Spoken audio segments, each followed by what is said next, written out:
2월 마무리 지으러 왔습니다. 진짜 빨리 돌아왔죠? 이래서 저는 2월 안 좋아해요. 여튼 이달의 뜨거운 신제품 소식, 주목할 만한 신제품들은 어떤 것들이 있었을까요? 최대한 간결하게 나열해 보도록 하겠습니다. 디몽크의 테크5 함께 보시죠. 첫 번째 주인공 플레이스테이션 VR2입니다. 일반적인 VR 헤드셋들과의 차이점을 말한다면 당연히 콘솔을 위한 제품이라는 것도 있지만 하드웨어 사양입니다. 내부에 달린 두 개의 디스플레이는 2000에 2040 해상도를 지녔고요. OLED 디스플레이를 활용합니다. 최대 주사율은 120Hz, 110도의 시야각은 덤이죠. 이는 메타퀘스트2, 피코 등의 3-40만원대 VR 헤드셋들보다 우위에 있습니다. 그것들보다는 훨씬 깔끔한 품질의 화면을 보여줄 수 있다는 거죠. 그런데 그뿐만이 아닙니다. 아이 트래킹 기술도 포함됐어요. 시선 추적 기능입니다. 사용자가 바라보는 시선을 추적하고 그에 따른 상호작용이 가능한 거예요. 그리고 포비티드 렌더링을 지원해요. 이해하기 쉽게 사용자가 응시하는 부분만 해상력을 키우고 나머지는 자연스럽게 떨어뜨리는 방식입니다. 아이 트래킹 기술은 이전 게이밍 노트북에도 적용됐던 적이 있어요. 톱이라고 스웨덴 개발사가 만든 기술인데요. 당시에는 그렇게 재밌게 느껴지진 않았습니다만 VR에서는 조금 다를 수 있죠. 이번에 소니와 협업했다고 하더라고요. 즉 세상에 없던 기술을 소니가 창조해낸 것은 아닙니다. 어쨌든 기존 듀얼 센스로 선보였던 햅틱 피드백과 적응형 트리거 VR2 컨트롤러에도 적용됐습니다. 그래서 센스 컨트롤러. 이것도 일반적인 VR 헤드셋들의 컨트롤러 대비 훨씬 입체적인 고급스러운 품질의 느낌을 제공해 줄 것으로 예상됩니다. 그러니까 듀얼 센스 써보신 분들은 대충 뭔 말인지 아실 거예요. 되게 좋거든. 그리고 추가적으로 헤드셋 피드백도 지원해요. 헤드셋 상단에 모터 하나가 들어갔어요. 그래서 이제 게임 속에서 펼쳐지는 그런 액션들을 머리로도 이 진동을 느낄 수 있는 거죠. 개인적으로 아쉬운 점이라 말하고 싶진 않지만 누군가에게는 분명 아쉬워할 수 있는 부분도 있습니다. 첫 번째, 무선 연결 지원하지 않습니다. 이전 모델만큼 무식하게 연결되는 방식은 아니기 때문에 그렇게 혐오스럽진 않거든요. 그럼에도 유선 연결 자체를 증오하는 분들께는 아쉬울 수 있죠. 무선이 편한 건 당연한 이야기인데 기기 해상도가 높아지면 높아질수록 화면 품질의 격차는 커질 수밖에 없죠. 당장의 네트워크 속도로는 그 한계가 있습니다. 여튼 두 번째, 약 80만원에 달하는 가격입니다. 배보다 배꼽이 더 크죠. 근데 얼마 전 소개해드렸던 HTC 바이브 XR 엘리트 가격 기억하시나요? 그에 비하면 사양 대비 한참 저렴한 겁니다. 바이브 XR 엘리트 100만원 가뿐히 넘겼습니다. 그렇기 때문에 사실 이것도 따지고 보면 비난을 하기에는 꽤나 배려 있는 가격입니다. 물론 그럼에도 비싸게 느껴지는 이유는 왜인지 모르겠습니다. 여튼 VR 헤드셋에 대한 호기심이 여전하고 플레이스테이션 VR2로 즐길 수 있는 독점 게임들을 당장 플레이해보고 싶은 소비자라면 거를 수 없는 하드웨어일 것 같네요. 저는 고민 좀 하겠습니다. 이게 독점 타이틀이 중요한데 당장 몇 없잖아요. 이제 출시됐으니까. 그러니까 VR2의 기술들을 더 활용할 수 있는 타이틀들이 많아지면 그때 구입하겠습니다. 이제 당신은 OLED를 사랑합니다. 멋대로 꽤나 당당한 타이틀을 내건 기가바이트의 새로운 크리에이터 북입니다. 에어로 16 OLED. MSI보다는 아니지만 어디가서 못생긴 걸로 절대 빠지지 않았던 기가바이트 노트북이었는데요.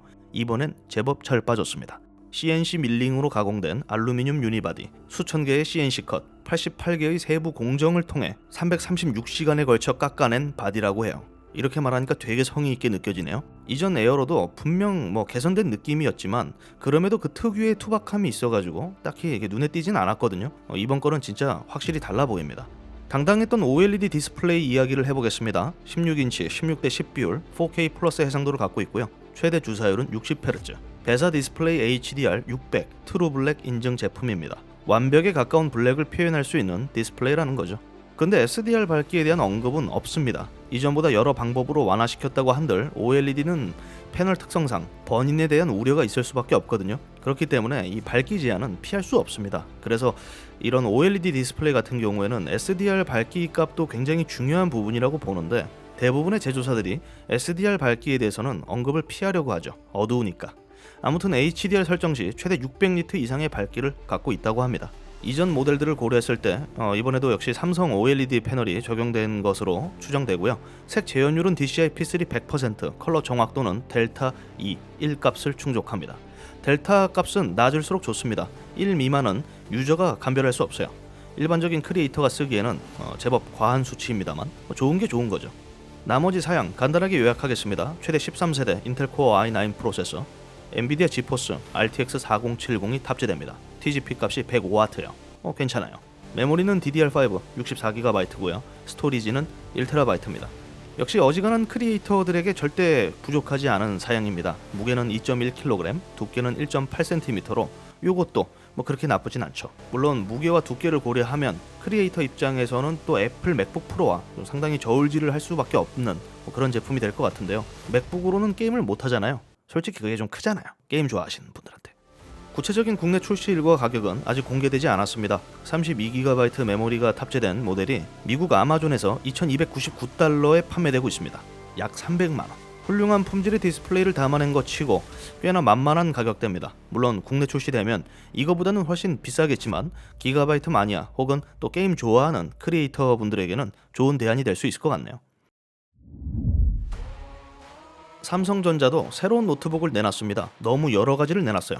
다 소개하기에는 번거로우니까 그 중에서 가장 고급 모델인 갤럭시북 3 울트라만 소개하겠습니다. 초경량, 고사양 갤북입니다. LG전자의 그램과는 많이 좀 대조되는 그런 제품이죠. 물론 뉴진스 토끼가 박힌 그램 스타일의 상판만큼 파격적이진 않습니다. 그런데 제 기준에서는 이렇게 파격적이지 않아서 더 매력적으로 느껴져요. 정갈합니다. 사실 갤럭시북 하면은 디스플레이 이야기를 절대 빼놓을 수 없습니다. 이전까지 삼성은 FHD 해상도를 그렇게나 사랑했어요. 근데 이번에는 좀 정신 차렸습니다. 아몰레드 디스플레이가 적용됐고요.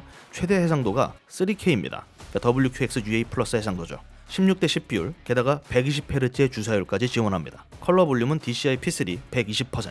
다른 제조사들과는 달리 삼성은 이 유독 컬러 볼륨 표기를 선호하는데 이 TV도 그렇고 살짝 오버해서 말하는 경향이 있습니다. 이거 100% 이상은 저는 큰 의미 없다고 생각하고요. 중요한 것은 이전에 볼품없던 갤럭시북의 디스플레이가 이렇게나 크게 진화했다는 겁니다. 더 이상의 FHD 해상도를 볼 수 없다는 거, 그것만으로도 저는 만족스러운 변화가 아닌가라는 생각을 해봐요.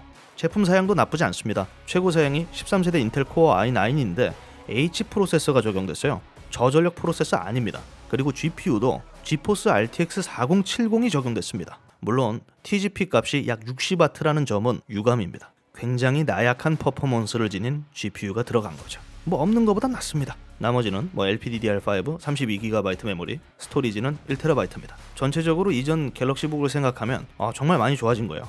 두께는 16.5mm, 무게는 1.79kg. 충분히 경량합니다.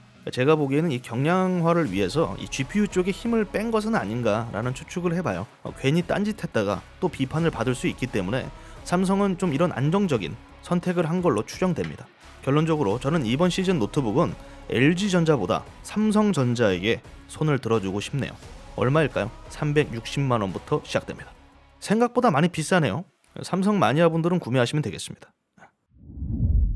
누구에게나 인생 마우스 하나씩은 있기 마련입니다. 제게는 레이저의 바이퍼 미니가 인생 마우스 중 하나였죠. 무선 버전을 계속 내놓고 있지 않아서 화가 날 지경이었습니다. 그런데 드디어 무선 버전이 출시됩니다. 또 그게 시그니처 에디션이에요. 비싼 에디션이죠.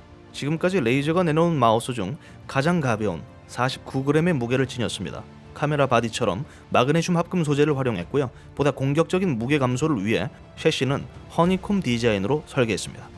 포커스 프로 30K 옵티컬 센서 3세대 스위치 적용됐고요.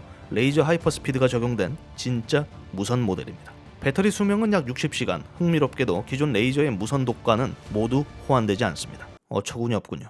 아무튼 시그니처 타이틀답게 패키징도 상당히 고급스럽습니다. 인조 가죽으로 덮어 쓴 박스, 그 안에는 여러 요소들을 집어넣었어요. 바이퍼 미니는 제 인생에서 이 로지텍 G3 레이저 마우스 그 이후 두 번째로 정말 마음에 드는 손에 딱 맞는 마우스였습니다. 그래서 이건 진짜 좀 갖고 싶은데요. 이럴 줄 알았으면 레이저와 친하게 지낼 걸 그랬습니다. 가격은 279달러, 하나로 약 37만원입니다. 역시 비싸죠. 아니 다른 모델들은 다 무선으로 내놨으면서 이 바이퍼만 안 내놓다가 갑자기 시그니처로 뛰어든다? 노골적이네요. 카메라는 써보고 싶은데 비싼 건 못 사겠고, 그러면 이런 제품은 어떨까요? 캐논 EOS R50, 2020년 출시된 EOS M50 마크2 후속 모델입니다. 풀프레임보다 작은 APS-C 타입 미러리스 카메라입니다. 바디 무게가 375g, EOS R 시리즈 중 가장 가볍죠. 약 2420만 화소 APS-C CMOS 센서가 적용됐고요. 디직10 프로세서를 탑재했습니다. 이제 다음 단계의 프로세서가 나올 법한데 꽤 오래가는 디직10입니다. 연식이 좀 됐다는 거죠. 크롭 없는 4K 30프레임 동영상 촬영을 지원하고요. 듀얼 픽셀 CMOS AF2 기술을 채용했습니다. AF 하면 소니 카메라만 생각하실 수 있는데요. 캐논의 AF 시스템도 어디 가서 이렇게 욕먹진 않습니다. 충분히 훌륭한 편이죠. 근데 사양적으로 한 가지 큰 아쉬운 점이 있습니다. 이 제품에 IBIS의 부재입니다. 바디 흔들림 보정 장치가 포함되지 않았다는 거예요. 물론 EIS, 전자식 흔들림 보정은 지원합니다. 당연히 크롭이 발생되고요. 문제는 IBIS만 빠진 게 아닙니다. 예를 들어 메모리 슬롯도 하나뿐이고요. UHS-2 메모리도 지원하지 않습니다. 그리고 기계식 셔터 역시 지원하지 않습니다. 철저하게 가벼운 무게와 초보자도 쉽게 접근할 수 있는 몇 가지 편의 기능들에 초점을 두고 있는 바디예요. 이보다 상위 모델에서 만나볼 수 있는 AF 시스템을 갖고 있다는 거, 그거는 무시할 수 없는 장점이라고 볼 수는 있죠. 덤으로 내장 플래시까지 지원하면서 언제 어디서든 과감하게 셔터를 눌러댈 수 있습니다. 그런데 제 기준에서 봤을 때 이제 IBIS의 부재, 그저 바디의 가벼움만으로 퉁치기에는 조금 치명적으로 다가옵니다. 더군다나 바디 가격이 $680, 하나로 약 90만 원이요. 예상보다 높습니다. 다 설명드리고 나서 제가 딱 든 생각이 뭐냐면, 이러면 EOS R10을 사는 게 더 이득 아닙니까? 지금 R10이 90만 원이에요. 무게는 고작 50g 더 무거운데 대부분의 기능을 포함하고 있고 기계식 셔터까지 지원합니다. 연사 매수도 R10이 더 우월해요. 이러면은 R50 국내의 가격은 후려쳐야 됩니다. 이거 누가 사요? R10이 있는데. 이거 좀 이해할 수가 없는데요. 진짜 구색 맞추기 같은데. 시간은 촉박하지만 보너스 안 드리면 섭섭해하실 것 같아서요. 넣어드리겠습니다. 엘가토가 그린스크린 XL을 내놨습니다. XL입니다. 이전보다 25% 더 넓어진 크로마키 패널이죠. 관리가 쉽고 간단한 설치만으로 언제 어디서나 손쉽게 크로마키 촬영이 가능하다는 것도 장점입니다. 물론 크로마키 스크린만 있다고 해서 다 끝나는 건 아닙니다. 완벽에 가까운 결과물을 얻기 위해서는 적절한 굳센 조명도 필요하기 때문이죠. 그래서 엘가토가 키라이트까지 파는 겁니다. 참고로 크로마키 스크린은 종이 재질 아니고요. 듀퐁의 데이크론 폴리에스터 원단입니다. 이전과 동일해요. 그런데 더 커졌음에도 이전 대비 무게가 9.3kg에서 6.2kg으로 줄었습니다. 그래서 제가 좀 찾아봤는데 약간 방식이 달라졌더라고요. 이전에는 스크린을 올리고 X자형 프레임으로 지탱해줬는데 이번 모델은 그저 막대기 하나로 지탱해주는 방식으로 바뀌었습니다. 원가 절감인가요? 케이스 디자인도 조금 더 저렴해진 느낌이 없지 않아요. 그저 커진 스크린으로 위안을 삼아야 할 것 같은데 그래요. 큰 게 좋긴 하죠. 엘가토 그린스크린 XL 25만 9천 원입니다. 이전 모델보다 고작 3만 원 더 비쌉니다. 원가 절감 맞네. 아름다운 보케의 향연, 단렌즈의 매력, 한번 빠지면 헤어나오기 힘듭니다. 소니의 새로운 단렌즈입니다. FE50mm f1.4 G 마스터. 2016년 출시됐던 자이소 50mm f1.4의 후속 모델입니다. 후속 모델이라고 칭하는 게 맞을지 모르겠어요. 알파 풀프레임 미러리스 카메라용 렌즈고요. 렌즈 구성은 11군 13회 고정밀 XA 렌즈 2개를 포함해서 해상력을 키웠습니다. 가장자리 왜곡 및 색수차를 억제하는데 공을 들였죠. 조리개 날은 11개, 최소 조리개 값은 F16입니다. 무슨 말인지 잘 모르시겠다고요? 그냥 그러려니 하시면 됩니다. 저도 그렇게 재밌진 않아요. 역시 XD 리니어 모터가 적용됐어요. AF 소음과 진동을 최소화하면서 보다 빠른 반응성을 갖게 됐습니다. 이전 자이소 50mm 대비 보다 정숙하고 빨라진 AF 성능을 지닌 렌즈가 됐다고 보시면 됩니다. 즉 동영상 촬영에 좀 더 우위에 있는 최신 렌즈인 거죠. AF 최소 초점 거리는 41cm, 무게는 516g으로 이전보다 조금 더 가벼워졌습니다. 가격은 $1299, 한화로 171만 원. 더 가볍고 더 저렴해졌습니다. 이게 뭐가 저렴하냐고요? 제가 사용 중인 50mm f1.4 렌즈보다 100만 원가량 저렴해요. 이 정도면 싼 거 맞습니다. 이거는 제가 궁금한 제품이요. 오디오 테크니카 TW-X9 무선 이어폰입니다.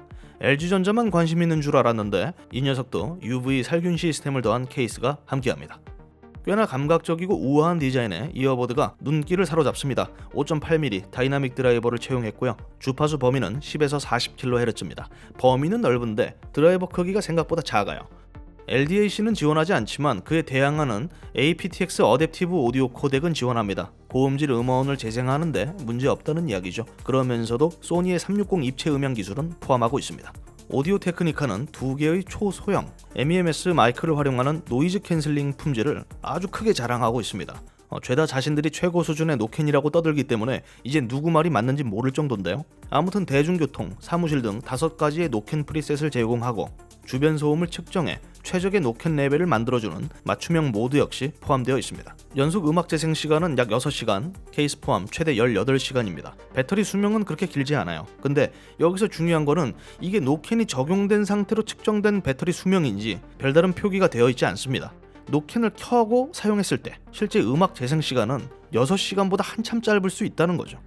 오디오 테크니카는 상대적으로 좀 상당히 섹시한 디자인의 무선 이어폰들을 계속 내놓고 있어요. 근데 늘 어디 한 곳이 좀 불편한 곳들이 있었어요. 그러니까 이번에는 그게 배터리 수명이지 않을까 조심스레 생각해 봅니다. 이전에는 통화 품질이 안 좋았어요. 제품 가격은 약 33만원, 저렴하지 않습니다. 레고로 마지막 장식합니다. 반지의 제왕 리븐델입니다. 반지 원정대 기억하시죠? 반지의 제왕 주요 캐릭터들이 옹기종기 모여서 이 반지 원정대를 꾸리던 그 장소, 거기 맞습니다. 딱히 이거다 싶은 기믹은 아무것도 없지만 영화 세트장을 그대로 옮겨놓은 듯한 제품 구성이 반지의 제왕 마니아라면 역시 참을 수 없게 만드는 제품입니다. 게다가 15개의 미니 피규어가 포함됐습니다. 프로도, 간달프, 아라곤, 김리, 레골라스, 아르웬 등등 영화 속 그 자리, 그 현장에 있던 대부분의 캐릭터들이 포함되어 있어요. 저도 반지의 제왕 정말 좋아하는데 이거는 책상 옆에다가 장식을 해두고 싶네요. 탐납니다. 피스 수는 6167개. 지난번 에펠탑만큼 놀라울 정도로 큰 규모는 아니지만 길이가 최대 75cm, 폭이 50cm로 그렇게 작지는 않습니다. 그렇다는 것은 비싸겠죠? 65만원입니다. 못 사겠다 이건. 제가 준비한 신제품 소식은 모두 끝났습니다. 2월은 진짜 짧다 보니까 더 최대한 짧게 하겠다고 했는데 또 길어졌어요. 아무튼 오는 3월도 즐거운 일들만 가득하시길 바라면서 영상 여기서 마무리 짓겠습니다. 시청해주셔서 감사합니다. 저도 빨리 게임5 또 하러 가야 돼요. 야, 계속 일만 해. 나 열심히 살아 이렇게 내가. 한동안 안 달리다가 지난 영상에서 또 한 번 테크5 영상들이 광고 아니냐는 의심의 댓글을 제가 받았습니다. 테크5 영상들은 제조사들과 아무 관계없이 제작되는 콘텐츠임을 말씀드려요. 만약에 관계가 있다면 관계가 있다고 말하겠지. 제 성격에. 광고는 좀 들어왔으면 좋겠어요 솔직히. 제가 이런 걸 더 많이 만들려면 저는 돈이 필요합니다.